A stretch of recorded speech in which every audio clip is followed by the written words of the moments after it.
Hey everyone, so today we're going to go over some calculus problems. So we'll start with problem 1. We need to enclose a rectangular field in a fence. We have 500 feet of fencing material for the full length. There is a river on one side of the field, which will not need any fencing. Determine the dimensions of the field that will enclose the largest area. So we can see we have this drawing right here. We have the river to the left-hand side of it, and we have these two strips of fencing labeled X, and this one strip of fencing labeled Y. So the first thing we want to do is we want to describe two equations that encapsulate this problem. So we know that X plus Y, right, these two lengths, plus X equals 500 feet, right? We have 500 total feet of fencing, and these three strips of fencing will contain the entire 500 feet. So we can just sort of simplify this a little bit. This becomes 2x plus y equals 500.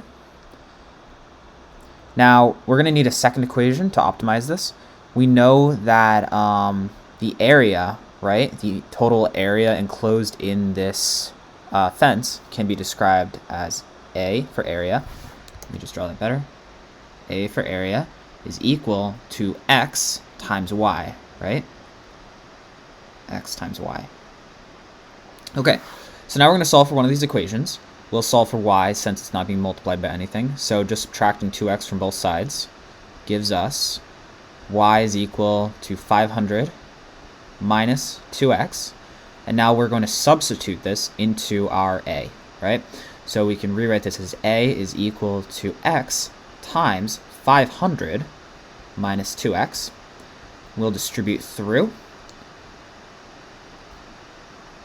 to give a is equal to 500x minus 2x squared. And now we're going to take the, basically we want to optimize for the largest area, right? So we're going to look for the maximum value of this equation.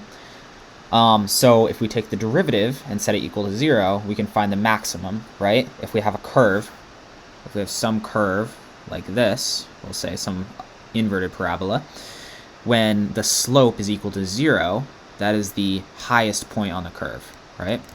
So we're going to take the derivative of a. The derivative of a is equal to, just by the power rule, 500x is just 500, right? We just drop the exponent by 1 and multiply by that exponent, minus the derivative of 2x squared is simply 4x, right? And now we're going to set this equal to 0 and solve for x. So 500 minus 4x equals 0. Subtract 500 from both sides. We get negative 4x is equal to 5, or negative 500 rather. And now if we divide by negative 4 from both sides, we get that x is equal to 125. So this is going to be one length. This is going to be this first length right here. And now all we have to do to solve for y is simply plug this equation back into our first one, right? So we have y is equal to 500 minus 2x. X is 125. 125. We can multiply these out, so we get y is equal to 500 minus 2 times 125 is 250. And just by simple math, we see that y is equal to 250. So, 250. So those would be the optimal lengths in order to maximize the area within this fence. So x is equal to 125, and y is equal to 250. Cool.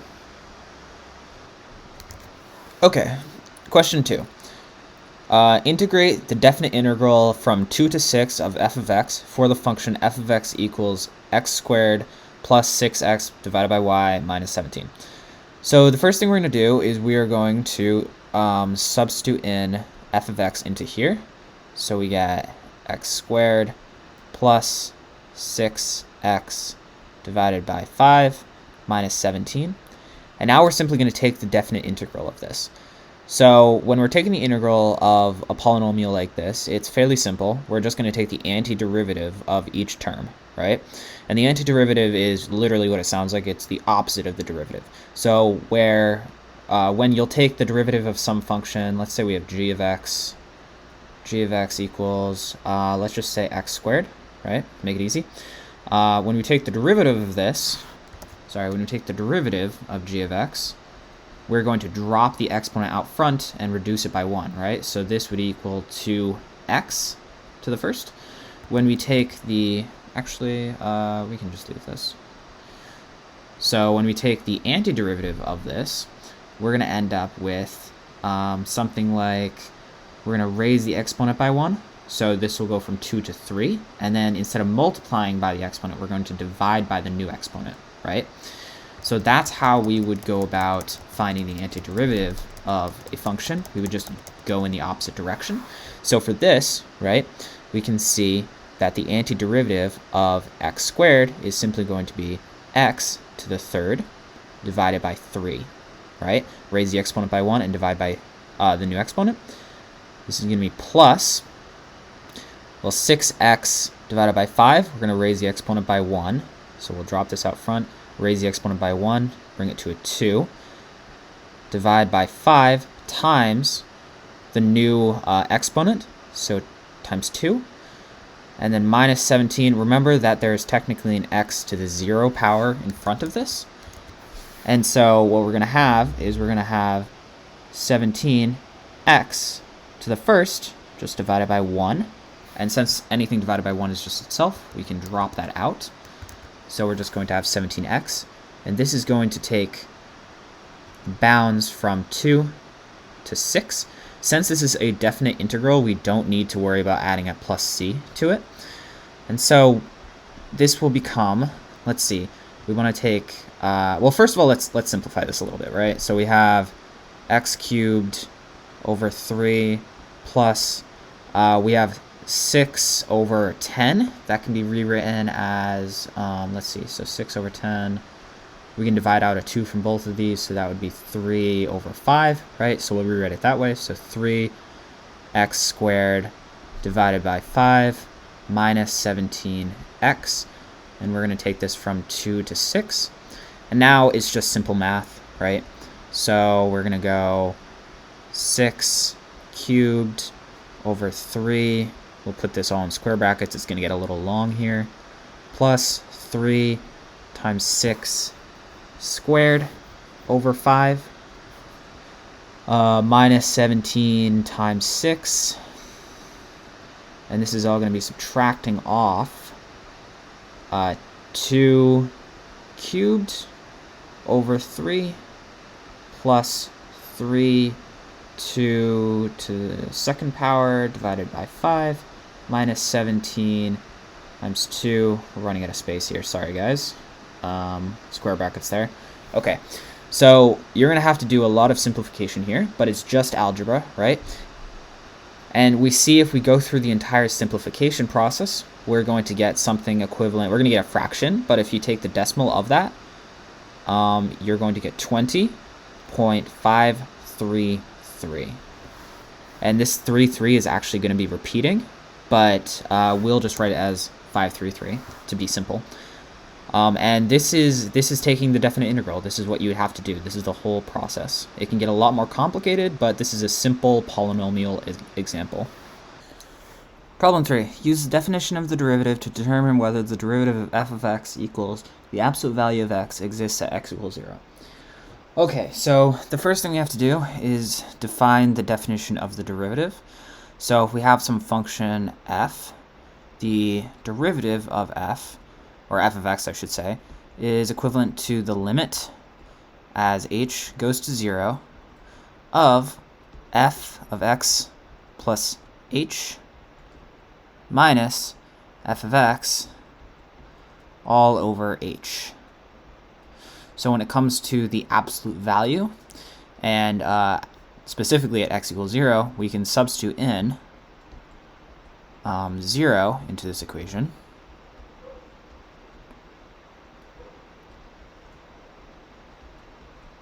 x equals 0, so we simply have f of h here. And then f of 0 is simply the absolute value of 0, which is just 0, so we can just drop off this term, and that's going to be over h. Now this is the limit as h goes to 0 of f of h is the absolute value of h, right? So we can rewrite this as that over h. And now we simply have to ask if this limit exists. So we'll examine it from the left and from the right. Right? This is how you would determine if a limit exists. We'll first look at it from the left. Now when we have it from the left, we know that h is always going to be negative, even if it's very, very small. And so this is going to be a negative value, right? Because we're going to have a negative h down here. And even though we have a negative h here, the absolute value will make it positive. So we'll have a positive over a negative, which will give us a negative value. So we'll say negative. Now, sort of examining it from the positive side, we have the limit as h positive goes to 0 of the absolute value of h over h. Now, this is going to be a positive over a positive, right? And so it's always going to be positive value. So the problem is that as we have the limit goes to 0, we're going to have a negative and a positive from the opposing sides. And so we don't actually have a working limit here. Essentially, these two limits do not match up, and so the derivative at x equals 0 does not exist for the absolute value of x.